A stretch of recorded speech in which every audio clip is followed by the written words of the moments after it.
छत्रपती संभाजीनगर शहरातून एक धक्कादायक घटना समोर आली आहे। या घटनेने खळबळ उडाली आहे। गर्भवती महिलेने गळफास घेऊन आपलं आयुष्य संपवलं आहे। विवाहितेने आत्महत्येपूर्वी आपल्या वडिलांना कॉल केला होता। वडील तिला घ्यायला सासरी येणार होते, मात्र त्यापूर्वीच तिने टोकाचं पाऊल उचललं। अलका पवन मुटकेर असं ह्या महिलेचं नाव आहे। अलका यांना 1.5 वर्षाची मुलगी देखील आहे। या घटनेने परिसरात हळहळ व्यक्त होत आहे।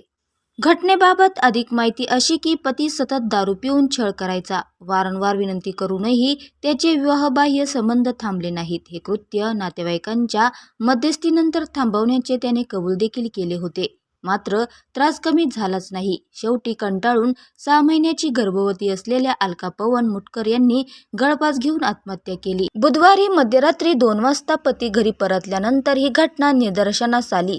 आत्महत्येपूर्वी अलका यांनी आपल्या वडिलांना कॉल केला होता। वडील मुलीला घेऊन जाण्यासाठी येणार होते, मात्र अलका यांनी त्यापूर्वीच आपलं आयुष्य संपवले। काही तासातच वडिलांना मुलीच्या मृत्यूचा कॉल गेला। या प्रकरणी जवाहरलाल नगर ठाण्यात गुन्हा दाखल करण्यात आला आहे। गुन्हा दाखल झाल्यानंतर पोलिसांनी या प्रकरणात महिलेच्या पतीसह त्याच्या भावाला अटक केली आहे।